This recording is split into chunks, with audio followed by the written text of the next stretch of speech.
مصلحا ومجددا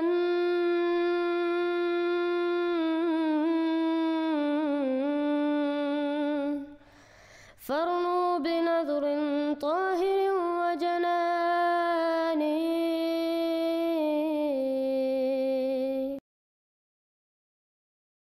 سب دیکھنے اور سننے والوں کے لیے محبت بھرا سلام. مزید نئی اپڈیٹ کے ساتھ آپ دیکھ رہے ہیں یوٹیوب چینل میسج آف اسلام. پاکستان کے سابق وفاقی وزیر چوہدری فواد حسین ایک بار پھر اپنے متنازع بیان کی وجہ سے خبروں کی زینت بن گئے ہیں. فواد حسین نے ایک ٹویٹ میں مذہبی انتہا پسندی پر بات کرتے ہوئے کہا کہ مذہبی انتہا پسند چاہے ہندو ہو، یہودی ہو یا مسیحی ہو، سب ایک جیسے ہوتے ہیں. تاہم انہوں نے اپنی بات میں احمدیہ کمیونٹی کا ذکر کرتے ہوئے الزام عائد کیا کہ احمدیوں نے تقسیم ہند کے دوران خاص طور پر سیالکوٹ میں احمدیوں نے تشدد میں حصہ لیا تھا. ان کا کہنا تھا کہ احمدی اور اسماعیل آل انڈیا مسلم لیگ کے سب سے بڑے مالی مددگار تھے.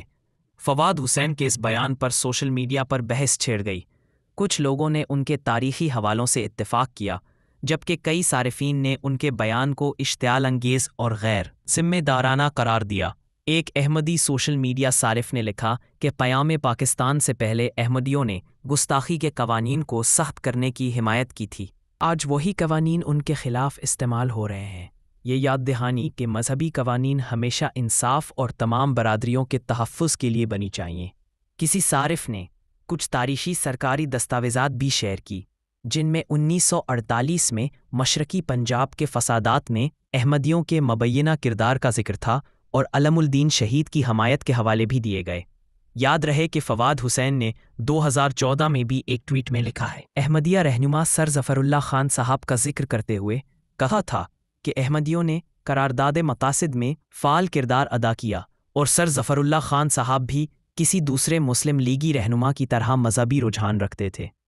قرارداد مقاصد پاکستان کی آئینی تاریخ کا وہ اہم موڑ تھا جس میں مذہب کو سیاست سے جوڑ دیا، اور ناقدین کے مطابق یہی وہ فیصلہ تھا جس نے آگے چل کر مذہبی اقلیتوں خصوصاً احمدیوں کے لیے مشکلات کی بنیاد رکھی، جنہیں 1974 میں آئینی طور پر غیر مسلم قرار دے دیا گیا.